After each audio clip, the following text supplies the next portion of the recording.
Hello and welcome back to the channel. My name is Zach Collins and this is Financial Education.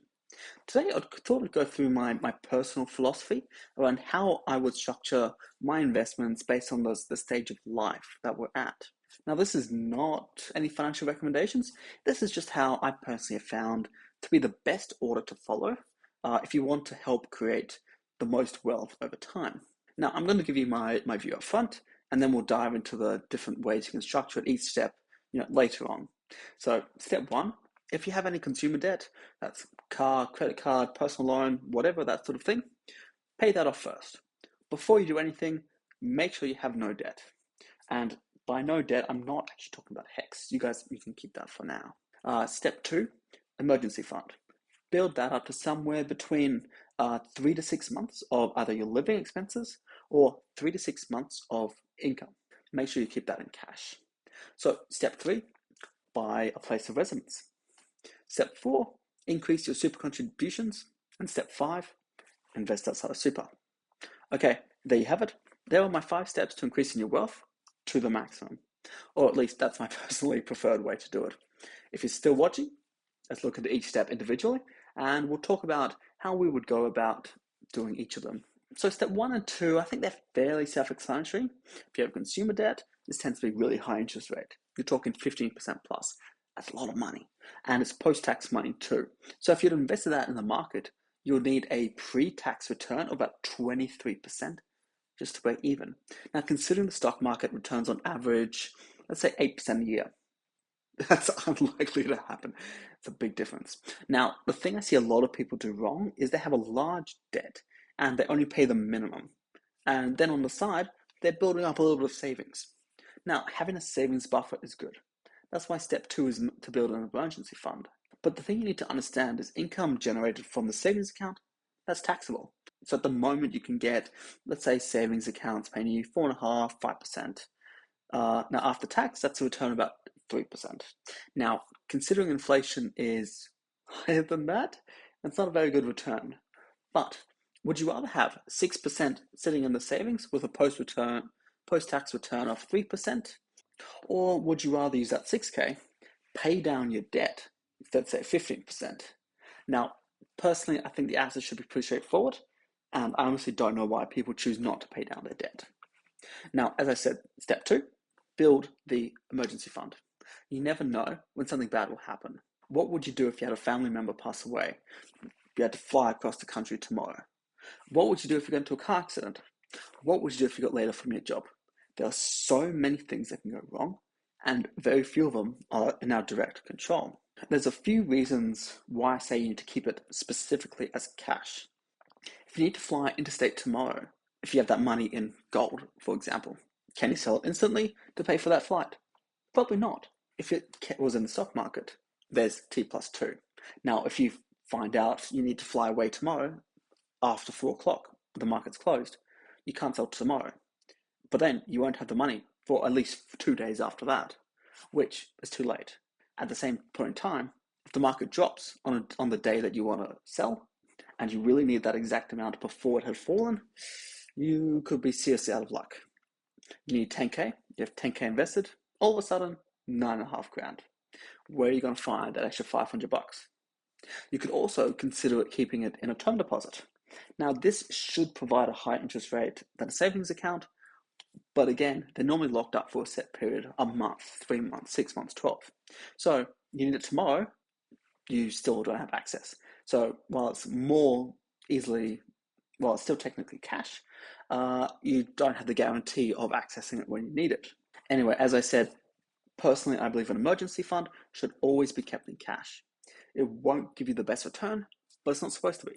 It's supposed to be readily available in an emergency.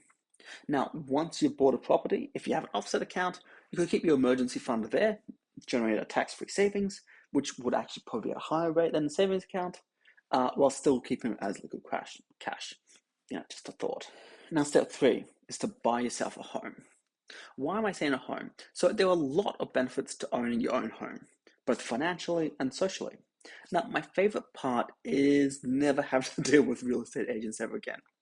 I keep the house clean, not super clean, but clean enough. I can't imagine having to keep it up to the super high standards of these agents and landlords. At the same vein, dogs. Not all landlords allow dogs. So being able to choose whether my family wants to have a pet or not is great, and we can do it on our terms.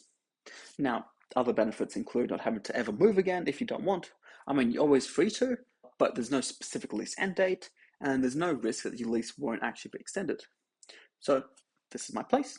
I can leave whenever I want. It can be tomorrow, or it can be never. From a financial standpoint, you've got the benefit of never paying rent again.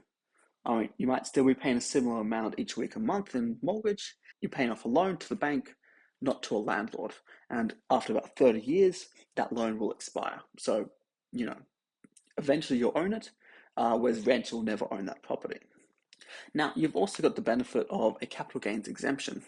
If you ever sell your home in the future, if the price has ever gone up when you sell, you don't need to pay any capital gains. Now, this is the only time that's possible.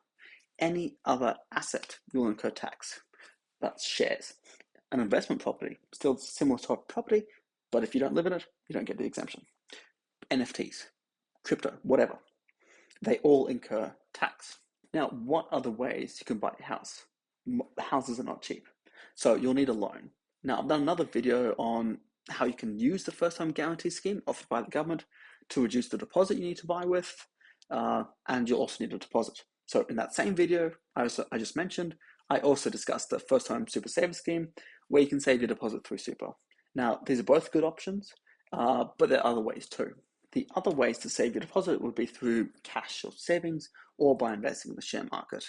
Now, if you do decide to invest in your deposit, you do need to be very careful because the market can be very volatile, especially on a short time scale.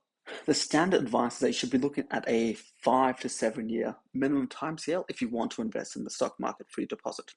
So if you're looking to buy in the near term, 2 to 3 years, it might not be wise to do that. And keeping it as a cash would be the preferred option. Once you've secured your home, then we've got step 4. That's increasing your super contributions. Now, why would you do that? So you can currently contribute a maximum of $30,000 a year and get a tax deduction. If you're earning $90,000 per year, ignoring what your super guarantee is, you could potentially reduce your taxable income down to about $60,000, significantly reducing the amount of tax you need to pay. Now, the tax beneficial nature of super is very enticing, and the more you can get in an early age, the better off you'll be when you retire due to compounding. If you go really hard, it might actually be able to help you retire early. I've got a video series coming out pretty soon. I'll be a video every month, and it talks about super and how it works. If you don't know much about it, I would highly recommend watching that 6-part series. Finally, we have investing outside super, which is step 5. If you've got any spare cash after you're doing all 4 steps, you're doing really well financially. Now, this is where you build your wealth in a slightly different way. You can do whatever you want. You can buy stocks, you can buy managed funds, you can buy ETFs, or maybe splurge and get an investment property. The world is your oyster. The way you'd structure this can also differ. So, talking to an accountant and a financial advisor, what you want to buy and how to structure it with company or trusts, it could make a big difference to the return expectations of that investment. Now, if you only follow steps 1 to 4, you will set yourself up really well for retirement. But if you can add in step 5, you'll be set financially to whatever you want, and you'll be in the absolute top few percentile of the wealth. Now, it's a luxury that very few people reach, and it takes a lot of money and a lot of effort to actually make sure you achieve each step. Hopefully, I've been able to give you guys another perspective around how I personally see the best way to structure your investments based on where you are at in life. Now, good luck with your personal investing journey. If you do have any more questions, please feel free to drop a comment below and I will answer it if I can. Thank you so much for watching, and I'll see you guys in the next one.